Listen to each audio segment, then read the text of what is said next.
쌤아, 안녕하세요. 김쌤입니다. 자, 회계원리 15차시 이번 시간에는 당좌예금, 보통예금, 현금성 자산에 대해서 한번 학습해 보도록 할게요. 자, 지난 시간에 현금 및 현금성 자산, 통합자산에 대해서 배웠었죠? 현금과 당좌예금, 보통예금, 현금성 자산 이렇게 현금과 비슷한 성격의 계정 과목들을 우리가 재무제표라고 하는 국어상에서는 현금 및 현금성 자산이라고 하는 통합 계정으로 표시하기도 한다고 했었습니다. 그래서 저번 시간에 현금 배웠었고요. 이번 시간에는 당좌예금과 보통예금과 현금성 자산을 한번 배워볼게요. 자, 당좌예금이라고 하는 것은 기업에서만 쓰는 예금 계정으로서요. 기업이 은행에 가서 당좌 거래 계약을 체결을 하고 그 거래를 체결한 예금 통장에서 당좌 수표라고 하는 것을 발행할 수 있는 예금을 회계에서는 당좌예금이라고 합니다.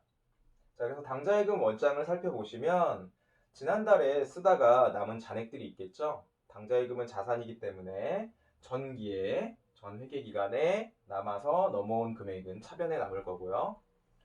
그 다음에 당좌예금이 이제 입금이 되거나 당좌예금을 내가 기업에서 입금을 시킨다면 예입액, 예금으로 입금한 금액이라고 해서 당좌예금이 늘어나게 되겠죠. 그리고 당좌 수표를 발행하게 되면 당좌예금 통장에서 돈이 빠져나가게 됩니다. 그것을 인출액이라고 할 수 있고요. 그러면 저번 회계기간에 남은 금액과 이번 회계기간에 예입한 금액을 합치면 전체 당좌예금이 될 거고, 거기서 빠져나간 인출액을 빼준다면 요만큼이 현재 남아있는 당좌예금의 잔액이 되겠죠. 현재 당좌예금의 잔액은 어떻게 돼요? 다음 회계기간으로 넘어가는 금액이 되겠죠. 자, 당좌 계약을 체결하는 어떤 프로세스를 한번 살펴보면 기업이 보통 자신이 거래하는 주 거래 은행에 가서 당좌 거래 계약을 먼저 맺습니다. 그래서 우리 기업이 주 거래로 하는, 여기선 예를 들어서 우리은행을 예를 들었는데 우리은행이 주 거래 은행이라고 하면 우리은행에 가서 당좌 거래 계약을 체결하자고 요청을 하고 당좌 예금 통장에다가 돈을 입금을 하게 됩니다. 그리고 당좌예금 통장에다 돈을 입금을 하게 되면 은행에서는 당좌예금 수표책을 지급을 하고요. 그 당좌 수표책을 받아서 우리 회사에서는 당좌 수표를 발행을 할 수가 있습니다. 그런데 당좌 차월 한도라고 하는 것이 있는데 이 당좌예금은 통장 잔액이 0원이더라도 당좌 수표를 발행할 수 있는 제도가 있어요. 그걸 바로 당좌 차월이라고 하는데요. 우리가 직장인들이 통장을 쓸 때 마이너스 통장이라고 하는 걸 쓰기도 해요. 예금 통장에 한도를 넘어서 예금 잔액이 0원이어도 돈이 인출되는 통장을 마이너스 통장이라고 합니다. 그리고 그 통장의 마이너스 금액은 나중에 내가 돈이 생기면 그 금액을 갚으면 돼요. 그러니까 일종의 돈을 차입하게 되는 거겠죠. 기업의 당좌예금도 역시 마찬가지로 당좌 차월이라는 한도를 설정을 하게 되면 마이너스로 예금을 쓸 수가 있어요. 그래서 당좌 차월 한도는 기업의 신용도에 따라서 달라지고요. 당좌 차월을 사용하게 되면 이제 당좌예금 통장으로 돈이 들어오게 되면 당좌 차월로 설정되었던 금액이 먼저 상환이 되고, 그리고 상환을 다 한 다음에 그 다음부터 당좌예금 잔액이 올라가게 되겠죠. 자, 당좌 계약을 체결해서 이제 당좌예금 통장이 만들어졌고 당좌 수표를 발행할 수 있다면 이제 당좌 수표로 대금 결제가 가능합니다.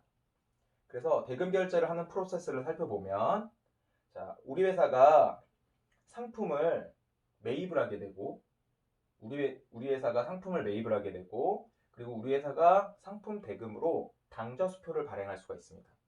그러면 우리 회사가 상품 대금으로 당좌 수표를 발행하면 거래처에서는 이 당좌 수표를 받아서 어디로 가냐면 우리 회사의 주거래 은행인 우리은행으로 가서 당좌 수표를 제시하게 됩니다. 그러면 우리은행에서는 우리 회사의 당좌예금 통장에서 그 당좌 수표의 금액만큼 인출해서 이 회사로 현금을 지급하게 됩니다. 그러면 우리가 당좌 수표를 발행하게 되면 결과적으로 어떻게 되는 거죠? 우리 회사의 당좌예금 통장에 잔액이 인출되게 됩니다. 그래서 우리가 현금을 할 때 수표 배울 때 이렇게 했었죠. 수표가 붙은 거는 다 현금으로 처리하라. 단 두 가지. 선일자 수표.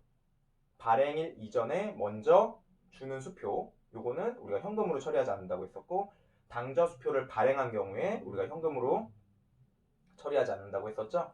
당좌수표를 발행한 경우, 우리 회사에서 당좌수표를 발행한 경우에는 당좌예금 통장에서 빠져나가는 것이 이러한 이유 때문입니다. 자, 당좌예금과 관련된 분계와 전기를 한번 해볼게요. 자, 3월 1일 민들레 은행에 당좌거래 계약을 맺었어요. 그러면 이제 뭘 해야 돼요? 민들레 은행에 당좌예금 통장에다가 돈을 입금시켜야겠죠? 70만 원을 현금으로 당좌예금 통장에다가 예금으로 입금했습니다. 자, 그러면 우리가 가지고 있던 현금은 이제 은행에 예금에 입금했으니까 은행으로 넘어가니까 현금이 감소하게 되겠죠? 그리고 당좌예금 통장으로 돈을 넣었으니까 당좌예금 70만 원이 증가하게 됩니다. 자, 그럼 당좌예금과 관련된 전기를 해보면 당좌예금은 차변에 70만 원이 늘어났죠. 며칠? 3월 1일 70만 원이 늘어났고 원인 또는 결과는 뭡니까? 현금을 넣었기 때문이죠. 그래서 이렇게 당좌예금으로 입금했을 때 분계와 전기가 되겠죠. 연속된 거래입니다. 3월 13일 날 대한기업에서 상품 25만 원을 샀어요. 그리고 대금 중 20만 원은 당좌수표를 발행해서 지급을 했고 나머지 잔액은 외상으로 처리했습니다. 자, 그러면 상품 25만 원짜리가 창고에 들어오겠죠? 그래서 상품 25만 원이 차변에 증가하게 될 거고 20만 원은 당좌수표를 발행했으니까 결과적으로 어디서 빠져나가겠어요? 거래처가 우리 거래은행에 가서 당좌예금을 인출해 가면 당좌예금이 20만 원 감소하게 되겠죠. 그리고 외상매입금의 나머지는 외상으로 처리하겠으니까 상품을 매입하면서 외상으로 처리한 것은 외상매입금으로 처리하고 5만 원이 감소하게 되겠죠. 자, 당좌예금 3월 1일 날 현금으로 70만 원 입금을 했었고 3월 13일 날 보면 당좌예금 20만 원이 감소했죠. 3월 13일 날 대변에 20만 원의 당좌예금이 감소했고 그 원인 또는 결과는 뭡니까? 상품을 매입했기 때문에 당좌예금이 20만 원이 감소하게 된 거죠. 자, 그러면 70만 원 당좌예금 통장에서 20만 원이 빠져나갔으니까 당좌예금 현재 잔액은 50만 원이 되겠네요. 다음으로 연속된 거래입니다. 3월 26일 날 대한기업의 외상매입금이 5만 원 있었는데 이것을 당좌수표를 발행해서 지급을 했어요. 민들레 은행에서 지급해줄. 자, 분기를 살펴보면 외상매입금 5만 원을 갚은 거죠. 그래서 대변에 있던 부채인 외상매입금이 상계 처리가 되어서 차변에 외상매입금 5만 원 부채가 감소하게 되고요. 당좌수표를 발행해서 지급했기 때문에 결과적으로 당좌예금에서 빠져나가겠죠. 당좌예금에서 5만 원 감소하게 되겠죠. 자, 요거를 전기를 해보면 당좌예금 3월 26일 날 5만 원이 감소했고 대변에 이 이유는 뭡니까? 외상값을 갚았기 때문이죠. 70만 원 들어왔고 25만 원 빠져나갔으니까 45만 원이 현재 당좌예금 잔액이 되겠네요. 자, 다음으로는 당좌예금 출납장이라고 하는 것이 있습니다. 당좌예금도 역시 현금과 마찬가지로 기업에서 굉장히 많이 일어나기 때문에 당좌예금 출납장이라고 하는 보조기입장, 보조장부를 써서 따로 당좌예금의 입금과 출금 내역을 기록하고 있습니다. 장부에는 크게 주요 장부와 보조 장부가 있는데요. 현금 출납장이나 당좌예금 출납장 같은 보조적으로 추가적으로 쓰는 장부를 보조기입장 또는 보조장부라고 하고요. 그 다음에 우리가 분계장이나 총계정 원장 같은 것을 주요 장부, 주로 쓰이는 장부라고 해서 주요 장부라고 합니다. 당좌예금 출납장은 어떻게 쓰냐면 자, 예를 들어서 한번 분계를 보고 당좌예금 출납장을 한번 작성을 해볼게요. 4월 4일 방울은행과 당좌예금 거래 계약을 맺고 현금 80만 원을 당좌예금으로 입금했어요. 그럼 당좌예금 출납장에는 어떻게 쓰냐면 그 사건이 발생한 월과 일을 쓰고 4월 4일 적요는 저번 시간에 설명했었죠. 이 거래에 대해서 간단하게 요약한 내용. 현금으로 당좌예금에다가 예금으로 입금했다. 현금 예입. 그 예입한 금액은 들어온 금액은 여기 나간 금액은 인출액이에요. 지금 현재는 당좌예금이 들어왔으니까 80만 원 당좌예금 예입 금액에다 써주고요. 차대라고 하는 것이 있는데 차대는 잔액이 차변에 있는지 대변에 있는지를 적어 놓는 겁니다. 당좌예금은 어떻게 돼 있어요? 당좌 차월이라고 하는 마이너스 계정을 쓸 수 있다고 했었죠. 그래서 만약에 당좌 차월이 발생해서 당좌예금 잔액이 마이너스일 경우는 여기다 대라고 쓰겠죠. 지금은 차변에 80만 원 잔액이 남았으니까 당좌예금이 플러스죠. 그래서 차라고 쓰고 잔액은 80만 원이 되겠습니다. 자, 그럼 당좌예금 분계와 당좌예금 출납장을 동시에 해볼게요. 자, 4월 4일 방울은행과 당좌예금 거래 계약을 맺고 현금 80만 원을 당좌예금으로 입금했다. 자, 분계는 차변에 당좌예금이 80만 원 늘어나겠죠? 그리고 현금으로 80만 원 입금했으니까 대변에 현금이 80만 원 감소할 겁니다. 당좌예금 출납장을 작성을 해보면 4월 4일 날 현금으로 예금으로 입금했고 예입 금액이 80만 원이고 잔액은 차변에 남았죠? 그래서 잔액은 80만 원이 됩니다. 다음 연속된 문제를 한번 풀어볼게요.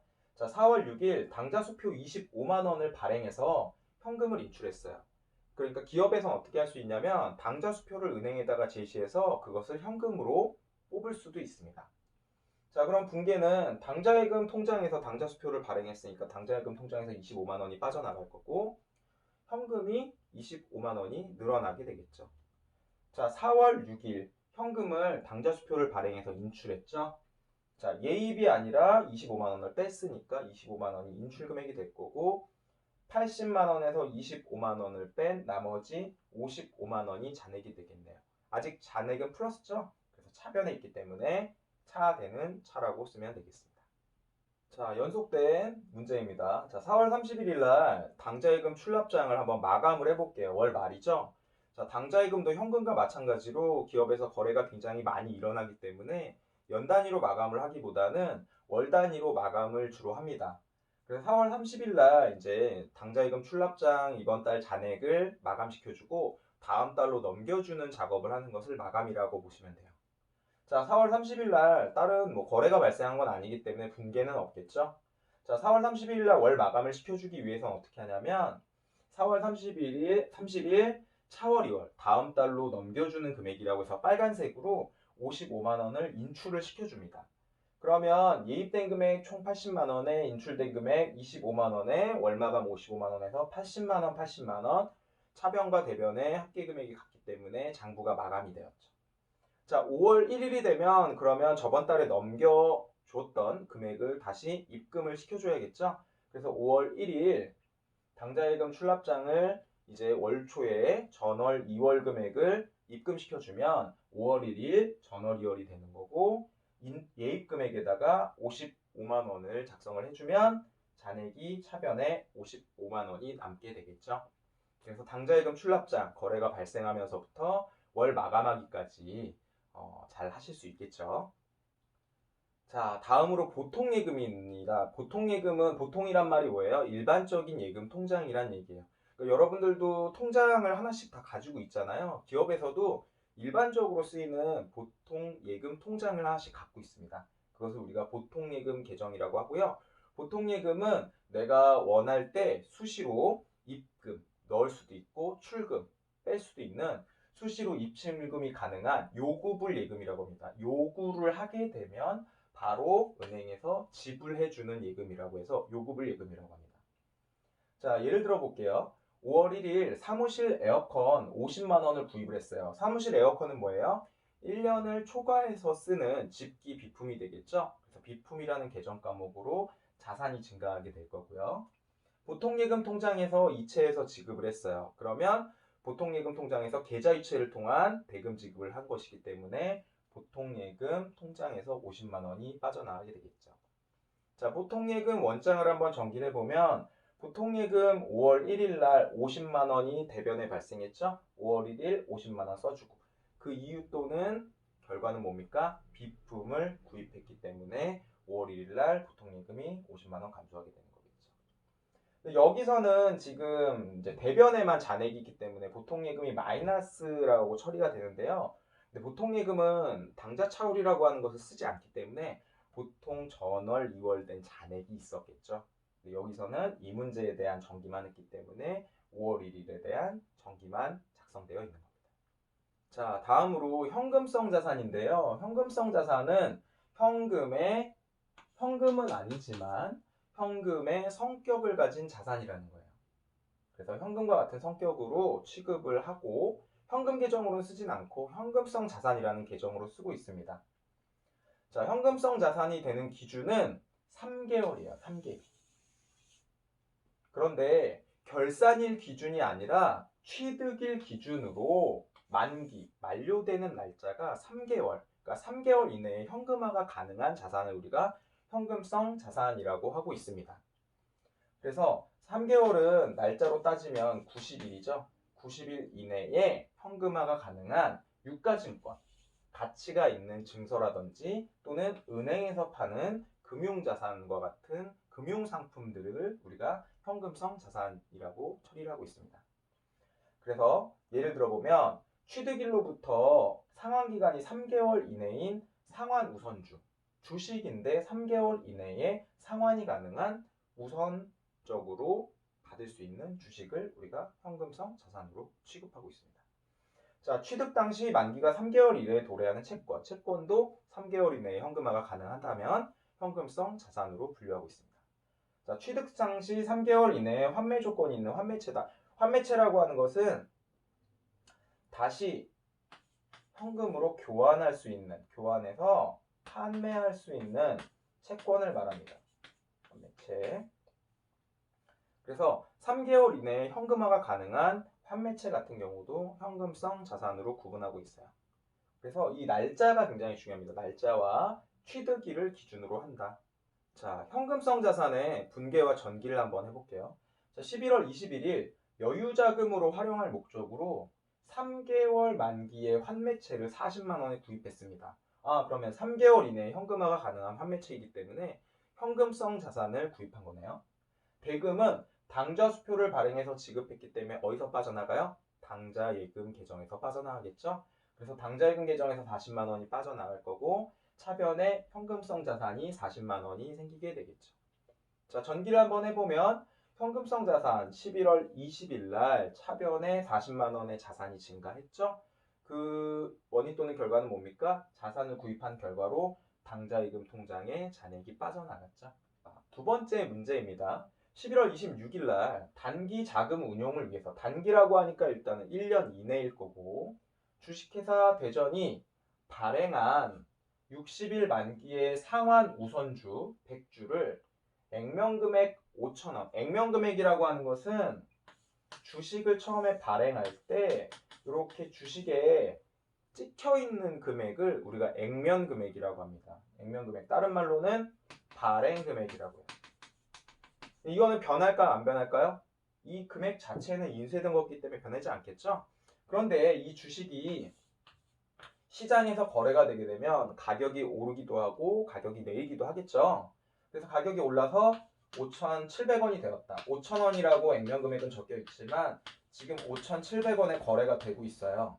그러면 우리가 장부에는 액면금액으로 적는 것이 아니라 현금 또는 다른 어떤 대금 지불을 5,700원에 한 주당 했기 때문에 5,700원을 기준으로 장부에다가 적어 놓으면 되겠죠. 자, 그래서 골뱅이라고 하는 것은 개당, 한 주당 이란 뜻인데 한 주당 5,700원에 100주를 구입했으니까 총 57만 원을 구입하게 된 거죠. 57만 원에 60일 만기니까 2개월 안에 현금화가 할 수 있는 우선주, 상환 우선주를 구입했으니까 현금성 자산을 구입했네요. 자, 분계를 한번 해보면 11월 26일 날 차변에 현금성 자산이 57만 원이 늘어날 거고 대금은 현금으로 지급했으니까 현금이 57만 원이 빠져나가게 되겠죠. 자, 그럼 현금성 자산에 대한 전기를 한번 해보면 11월 20일 날 현금성 자산 40만 원을 구입했고, 자, 11월 26일 날 57만 원의 현금성 자산이 또 늘어났죠. 그리고 나서 그 원인 또는 결과로 현금성 자산을 구입하면서 현금으로 결제했기 때문에 현금을 적어주면 되겠죠. 그래서 지금 현금성 자산의 총 합계 금액은 97만 원의 현금성 자산을 보유하게 되었네요. 자, 이번 시간에는 현금 및 현금성 자산인 당좌예금과 보통예금과 현금성 자산에 대해서 한번 배워보았습니다. 자, 시험에 가장 많이 나오는 것은 당좌예금, 당좌예금을 발행했을 경우 당좌예금 거래와 관련된 것이 많이 나오고요. 현금성 자산도 많이 출제되고 있습니다. 보통예금은 너무나 분계나 전기가 쉽기 때문에 보통예금은 그냥 기본적으로 알아두시면 될 것 같아요.